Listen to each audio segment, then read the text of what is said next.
Fowler files are in the house. And I'm in my 49ers colors, apparently. Didn't mean to do this. But Brock Purdy gets paid. Yes, I am in support of his $265 million with 101 guaranteed over 5 years. What does this now mean, though, for the 49ers? For the 49ers, it means they can have a normal offseason. They are thrilled to have both Brock Purdy and tight end George Kittle's contracts done because last year was a bit of a mess. They had holdouts. They had injuries. They couldn't really get a rhythm in a normal offseason and training camp. Now, with a young team, they've moved on from a lot of stars. They really wanted to get Brock Purdy done early, assuming it was on their terms. So really both sides got what they wanted.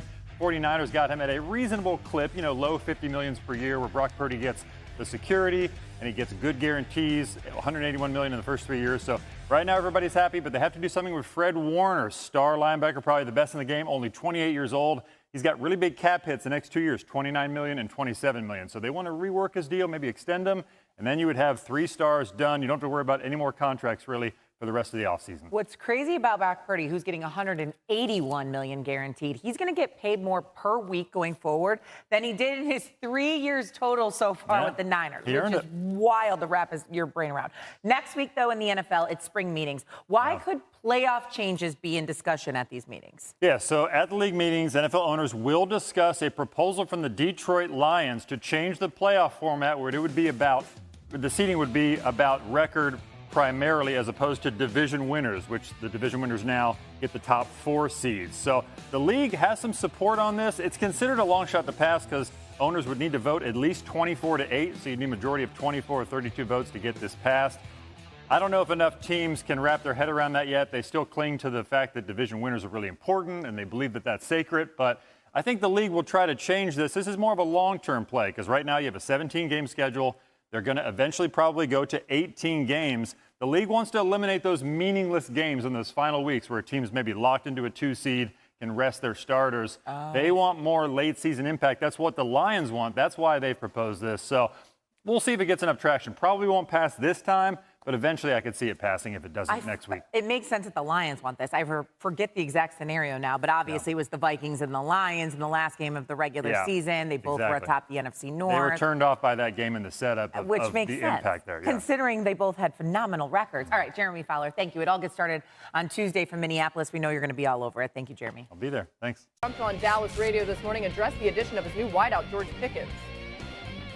I'm excited. I mean, you turn on the tape and you see a guy that can catch the football. You put the football anywhere in his vicinity, very strong hands, more than a 50-50 catcher.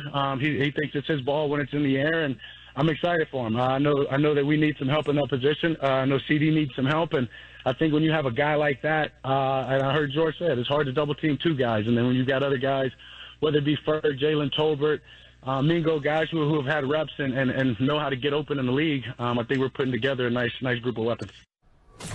Dan, you just heard Dak addressing the idea of trying to double team both Pickens and Lamb. Just how hard will that duo make it on defenses? Yeah, I think very, and that's why the addition of Pickens matters so much. Very rarely can you just line up defensively when I, as an offense, have really good player on one side, really good player on the other side. Lewis, you know this, and allocate 4 people to them. Because one of those guys is going to get singled up more than not. If not, then we get to run the football. And the reason why I like Ted McMillan in the draft to Dallas, and the reason why I like Pickens with the addition is CD is such a fluid, yards after the catch, win his routes, kind of get open one-on-one type of player.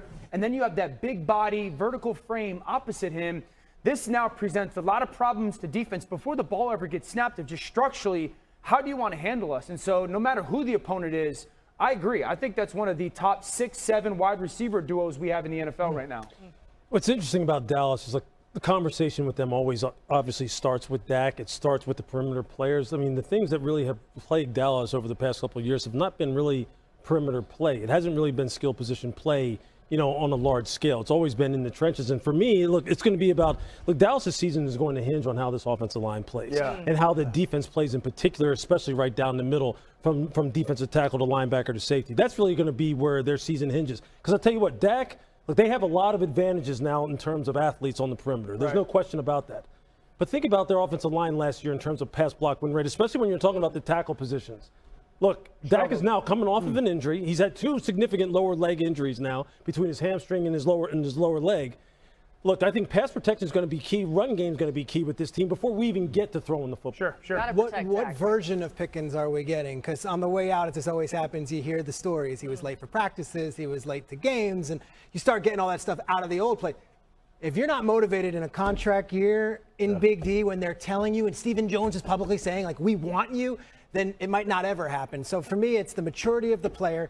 You know, CeeDee Lamb had 73 more targets than any other Cowboys receiver last year. That is the biggest gap between anyone else in the league. There are going to be balls for George Pickens. To me, it's what version of George Pickens are you getting? To me, I think you're going to get him motivated, and you're going to get a very good George Pickens from the start. And there is so much on the line for George Pickens this year. But, Lou, you touched on the run game.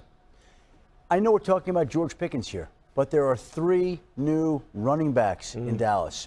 Javonte Williams. Miles Sanders, Jaden Blue.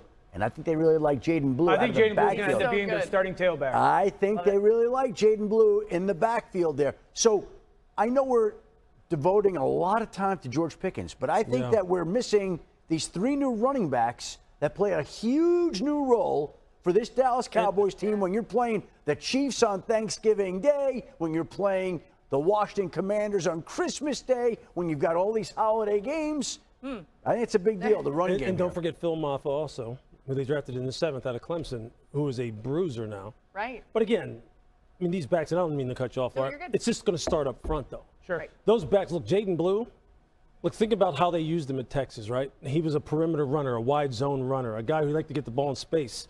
He's not going to be banging it up in there in the inside, right? And he's not, because one, we don't know if there's going to be a lot of space in there anyway, because we don't know how good this offensive line is going to look. And Jaden doesn't want to run in there. I'm telling you, Dallas looks pretty on the perimeter. They got speed and playmakers galore. But tell me how their offense and defensive line are going to play. Well, they think Tyler Booker is a Pro Bowl guard that they drafted. Yeah, remember, that's a good one. If Tetairoa McMillan had been there, that probably would have been the pick. He wasn't there, of course. So they said the next best player was going to be Tyler Booker, and they got their guy. All right, let's talk about the Chiefs side of things. Lewis, it felt like the entire offseason focused on rebuilding that O-line. What did you make of where they landed? Look, I think getting Josh Simmons 32nd overall, which obviously they flopped picks with Philadelphia, that could end up being, and look, I've used this term a couple different times, but I'm going to use it one more time. That could end up being the steal of the draft. You arguably have the best offensive lineman in the draft. He was playing the best football of any tackle in Power 4 last year before he got injured. And right now, they are ecstatic where he is at in terms of his rehab right now. And he's got the best trainer in the National Football League, and Rick Burkholder, who's going to be overseeing his rehab as they go through training camp. If you, along with him and Jalen Moore, if they can go ahead and solidify the left side of this offensive line with some of the other additions that they have, keep in mind, remember this, keep an eye on this kid, Brashard Smith from SMU, who they drafted in the 7th. He is an Alvin Kamara clone with like 4.3 speed. They have got a lot of things going on right now in Kansas City.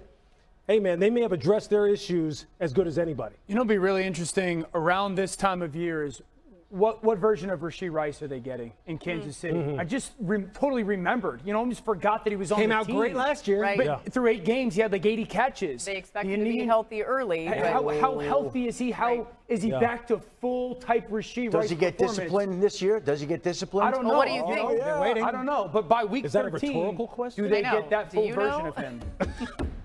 I'm going to say you don't right now, but well, I think it's floating around out there. It's a possibility. It's out there, as right? As Stephen A. would say, it's fluid, right? It's fluid. But more than that would be the health. By week 13, the health. What kind of player is he? okay, you want to I'm a Floridian, so there's unprovoked shark attacks and there's provoked shark attacks. This is not something where I'm just twiddling my thumbs thinking, oh, how can I get the next one up? So, is there any way in your mind, Trey, that you would play this year on your current contract? No. Peter, this has really escalated if we're talking about Sharks. What do you make of the way Trey Hendrickson feels about all of this?